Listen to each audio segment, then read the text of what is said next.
Alright, here's a quick update on our channel for the garage here. I wanted to update everybody on what we're up to. Haven't really been spending a whole lot of time out here this last few months, but we've gotten a little bit done. We spent some time working on the 36.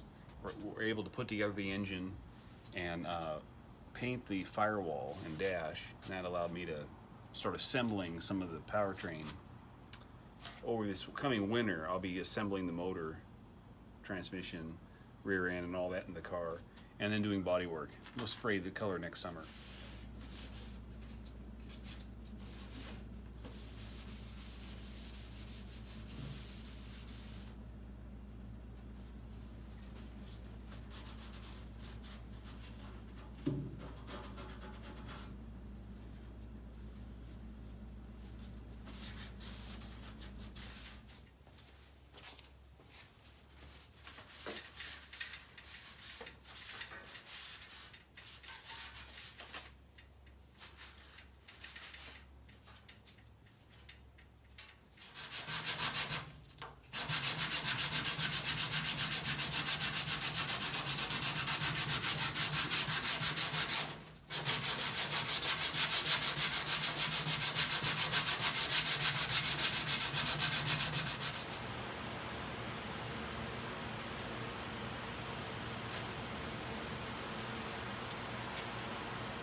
Alright, well, welcome back to a quick update video on this 36 Ford. I know it's been a while since I've uploaded any videos on it, but I've been busy. Anyway, we are kind of working on it a little bit at a time. I got a little bit of paint on the car, the dash, and the firewall, enough to start assembling some of the items. We picked a red. It's a Tamco product, an internet paint that I'm trying out, and so far so good. Looks really nice. It's got a black primer with a red, kind of a pearl over that, and so it darkens up the red, makes it more of a plum, metallic plum, but it looks great. Anyway, I'm just adding my custom speedometer and custom tack to it today. You can see that. This is a speedometer out of a 56 Ford pickup, because the little round original 36 Ford speedometer was just too small to see. It was my dad's car, and he's a little bit too old to see the tiny numbers, so I used the speedometer out of his original pickup he had.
little crooked. Yeah. Okay, here we go. Okay. Set it right there.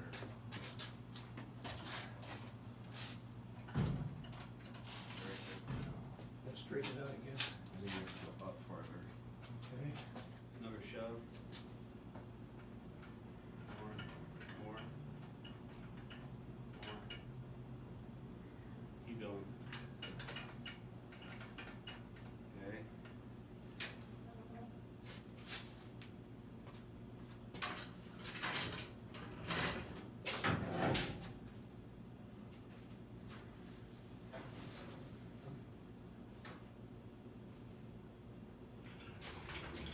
Whoa. No? Now it looks like a car, man. Look at that. You know it.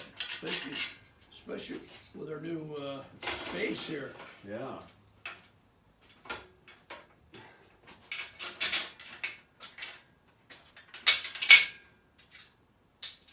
Going over?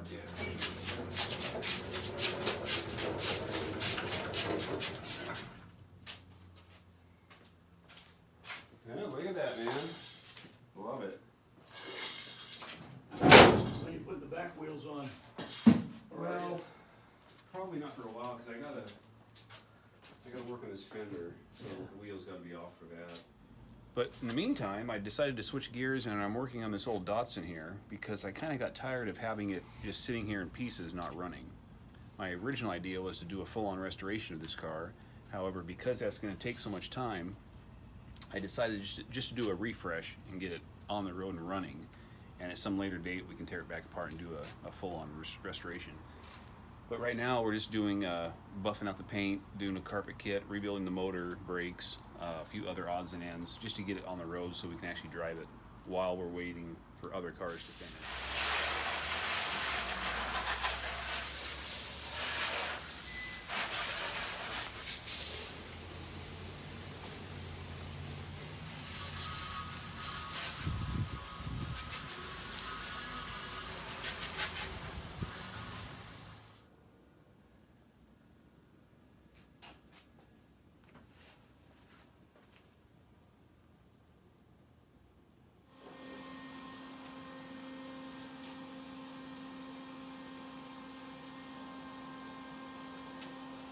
Alright, so we have a broken head bolt off in this motor, and what we're going to do here is tack weld a nut on the top of that. The heat from the weld should loosen it, and then we're going to try to undo that head bolt there. See how it goes.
There you go. What you do is you just weld a nut on the top of a head bolt, and not only does that create a new surface for you to wrench against, but the heat usually breaks it free. Anyway, broken head bolt, taken care of.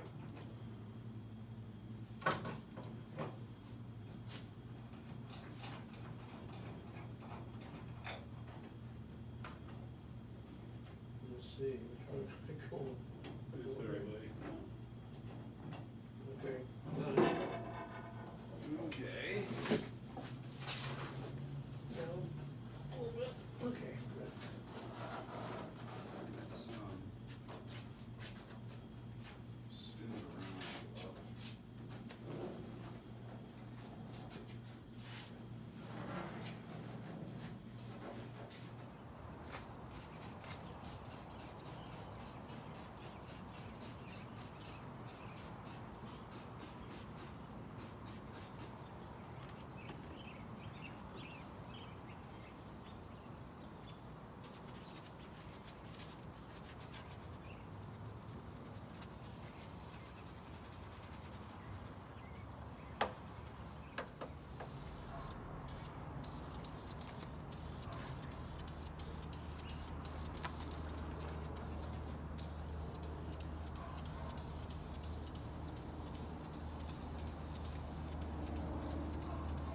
There.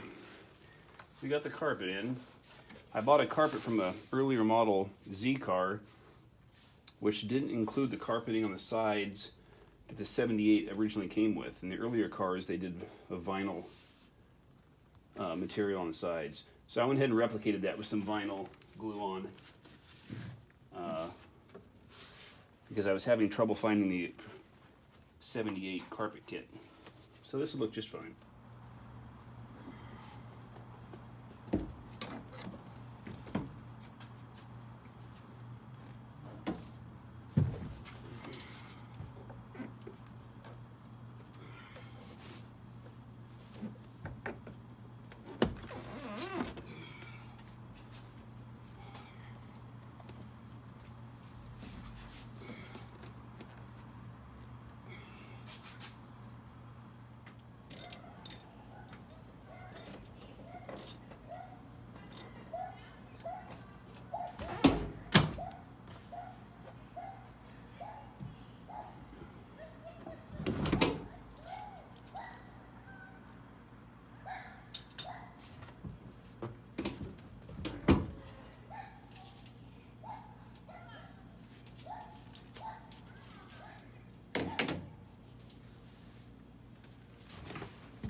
Hey, cool.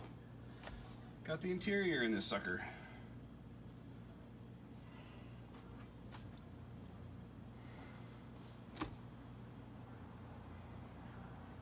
It's a small car. It's amazing.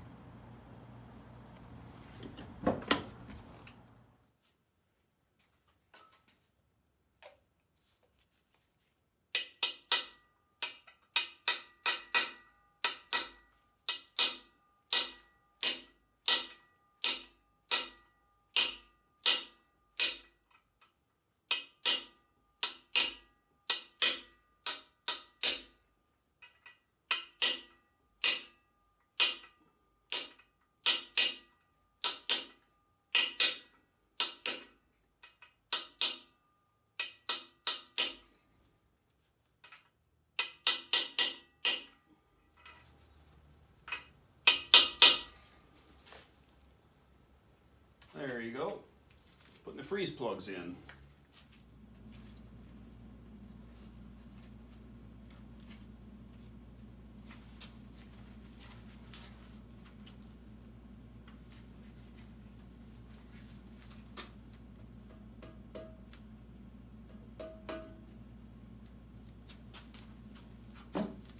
Alright, we're putting new bearings in before I lay the crank down, and then we're going to put the head on next. Trying to build this motor back together.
Well, we're installing the pistons back into this block tonight, and I decided not to re-ring the pistons. I'm going to use the original rings. I'm just replacing the bearings, of course, because there is no wear on these cylinder bores. The car has around 100,000 miles or so, and there's no wear. All the rings look fine, so I'm not going to spend the money on a new set right now. So replacing the bearings.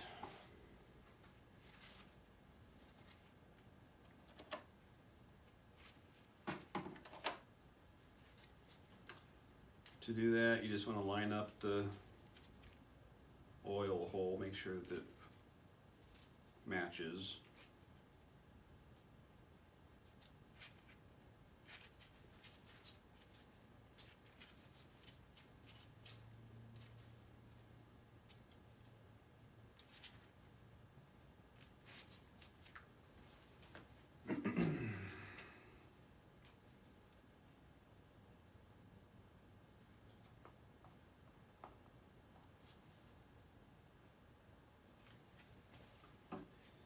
And then to clock the rings on these, you want to stay off the pin line, and you want to stay off the opposite of the pin line. You want to have all the gaps be on an angle to those two lines, and I always do them to the back. So the top compression ring, you find the pin and you clock it over just a bit. Same with the second compression ring. And the oil is the same. You just want to make sure it's not in line with anything else. Perfect.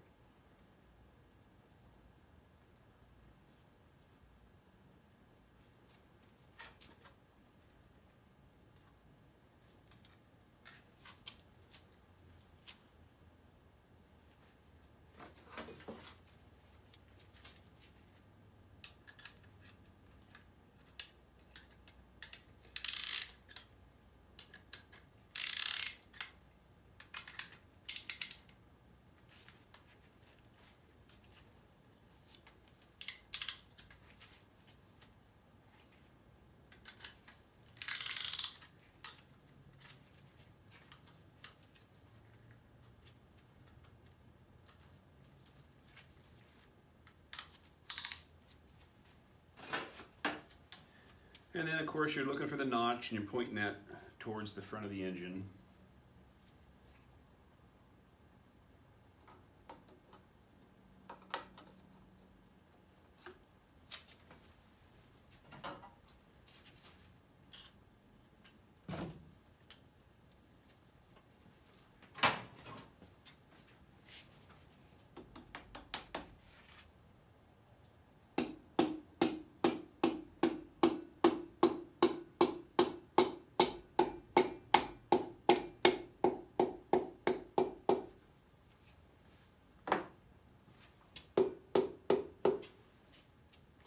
You want to reach under here and make sure that the threads from the rods don't hit the journals, otherwise they will put dings in them. You're supposed to cover the threads with, yeah, I can't show you, with a little piece of plastic like straws or something, but I've gotten away from doing that. I just reach under here and make sure they don't touch.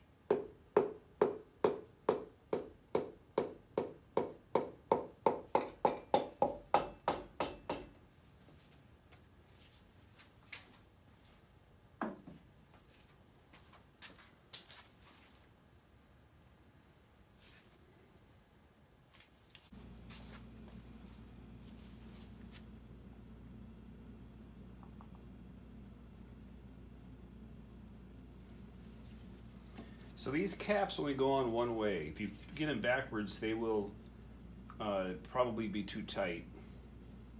They were ground with the caps installed in a certain direction. You can normally tell because the number stamped on it will match the number stamped on this side. You can also tell by the two indentations for your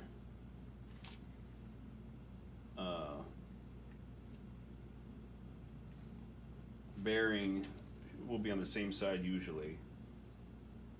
And if you can't tell, if you get it mixed up, you can put the caps on there and then look through a magnifying glass at the machine marks between the two halves, and they will match. When they machine these, it left lines that will match like fingerprints.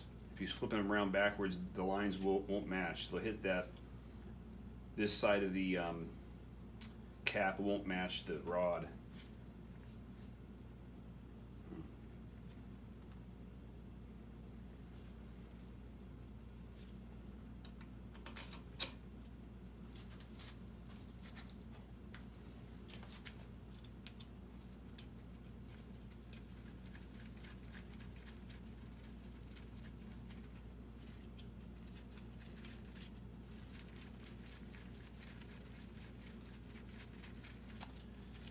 And then you'll torque down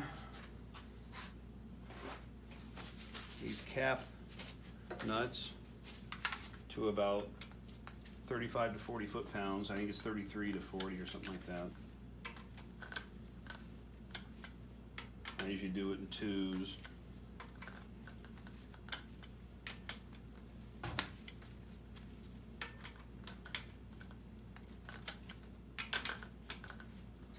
Go to 20, and then go on up to about 38.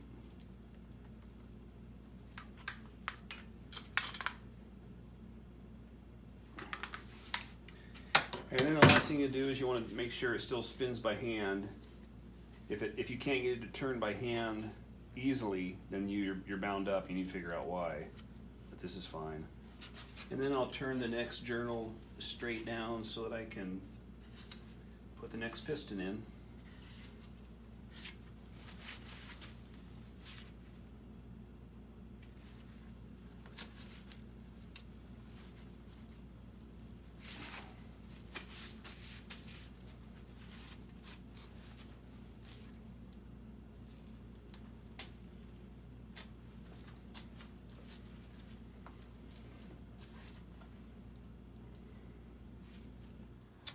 Spent some time working on an old Trans Am, which I ended up selling.